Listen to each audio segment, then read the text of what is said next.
Sacred to the ancient Mayas and Aztecs, the quetzal bird can be found sporting its iridescent green with a red belly and long tail on the country's flag, and is also the name of their currency, the Guatemalan quetzal.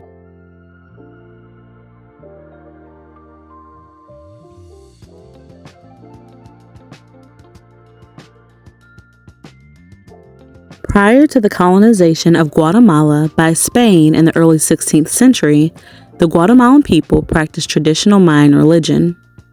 When Catholic missionaries fanned out throughout the country, they forcibly converted the indigenous population. The first evangelical missionaries arrived in Guatemala in the 19th century. One of those native trailblazers being Marito Mendez, who holds a special place in my heart after chopping me down on a walking stick during our hike up Prayer Mountain. But that's a story we'll save for another time.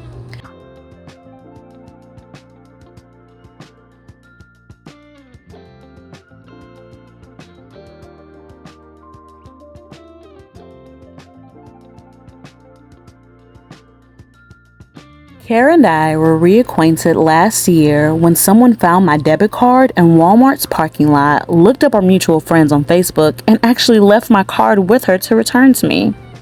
Ironically, Kara was only in town a few more days. Funny how God works, isn't it? While catching up, she shared with me her vision of Guatemala and seeing local families come to know God's love, engage in personal relationship with the Lord, and follow Jesus.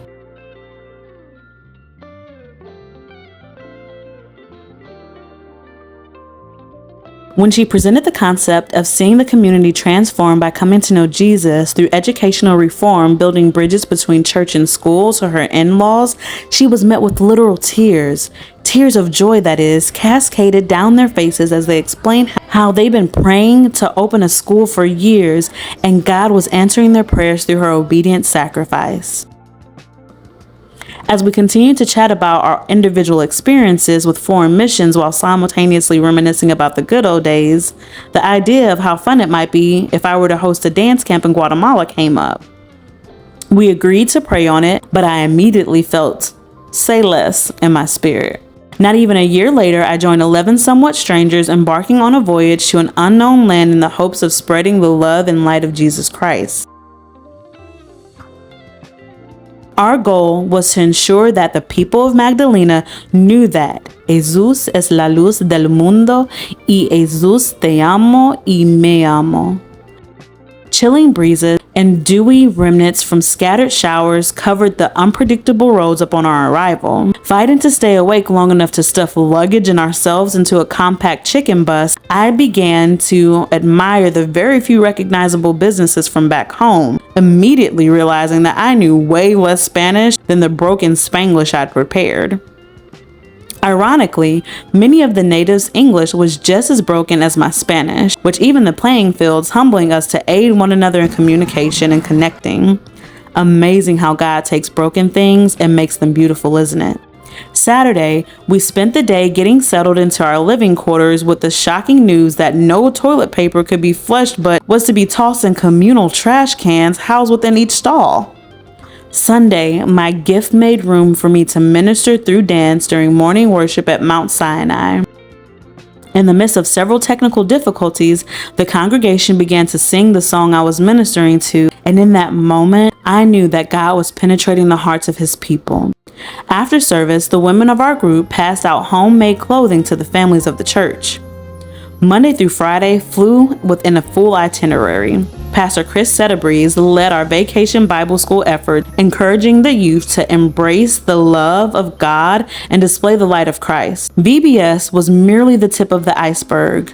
Overages from our team's fundraisers contributed to us accomplishing so much more.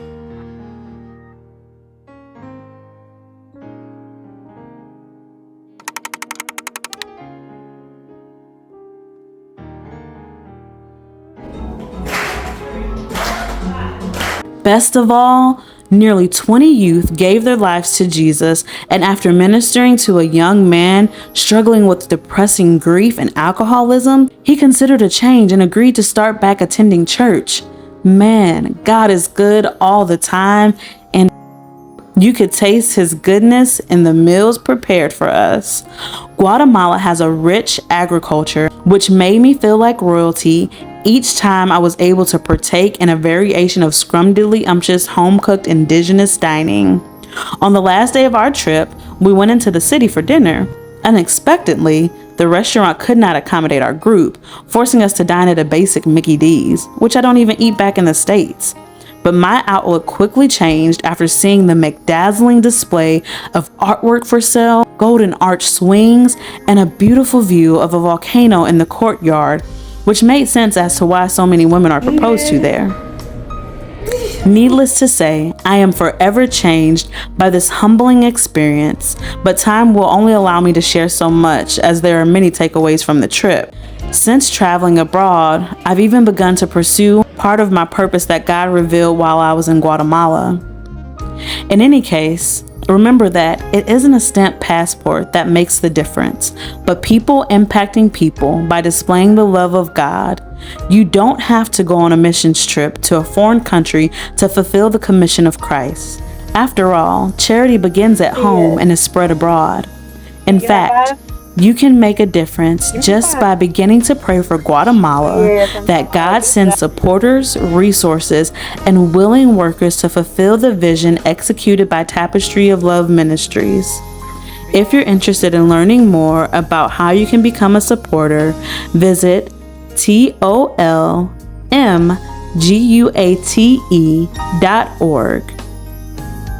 And as always, remember to live for something bigger than yourself. God bless.